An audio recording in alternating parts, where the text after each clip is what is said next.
from the national newsroom of the Canadian Press, I'm Karen Rebo. The criminal trial of Freedom Convoy organizer Pat King is set to resume today in Ottawa.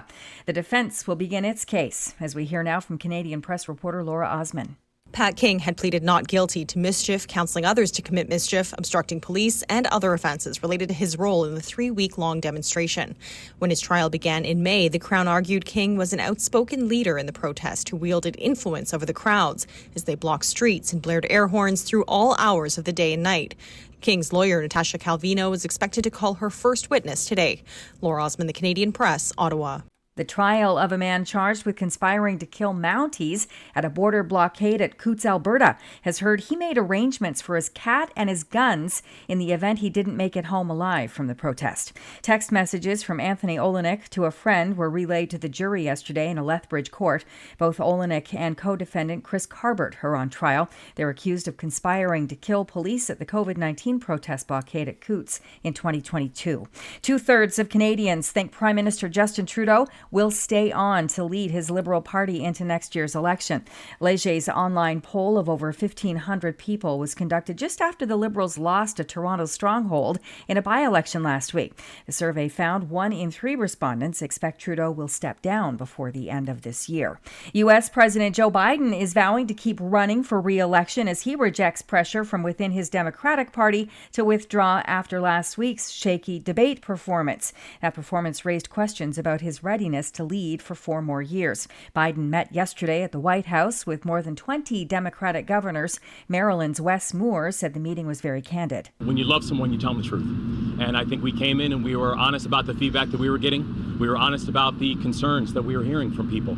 And we were also honest about the fact that as the president continued to tell us and show us that he was all in, that we said that we would stand with him. There are reports Hudson's Bay Company has reached a deal to buy the high-end American retailer Neiman Marcus. Both the Wall Street Journal and New York Times cite multiple sources in reporting that Toronto-based HBC will pay $2.65 billion US for the store chain. Hurricane Beryl is passing just south of the Cayman Islands this hour after swiping Jamaica yesterday. Next up tomorrow will be Mexico's Yucatan Peninsula. Tourists and residents in Cancun and Tulum are among those preparing for the storm's arrival. Competitive hot dog eaters from around the world are competing in New York today on U.S. Independence Day to see just how many franks they can eat in 10 minutes. Perennial champ Joey Jaws Chestnut isn't participating in Nathan's famous 4th of July hot dog eating contest this year due to a sponsorship tiff. That means any mega eater could clinch the men's mustard belt today. This is the Canadian Press.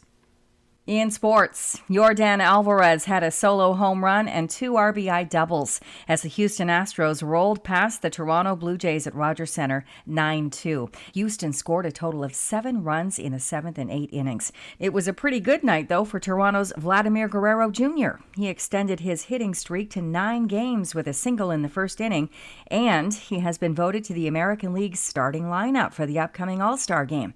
Guerrero's got 13 home runs and 50 RBIs in 84 games this season.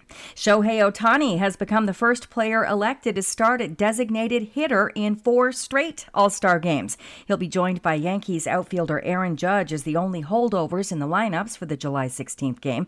In tennis, another grass court win for Bianca Andreescu. The Canadian tennis star advanced to round 3 of Wimbledon with a 6-3, 7-6 win over 26-seeded Linda Noskova of Czechia. From the Canadian Press, I'm Karen Rebo. Thanks for listening. Don't forget to follow and subscribe. For more of today's top stories, visit thecanadianpressnews.ca.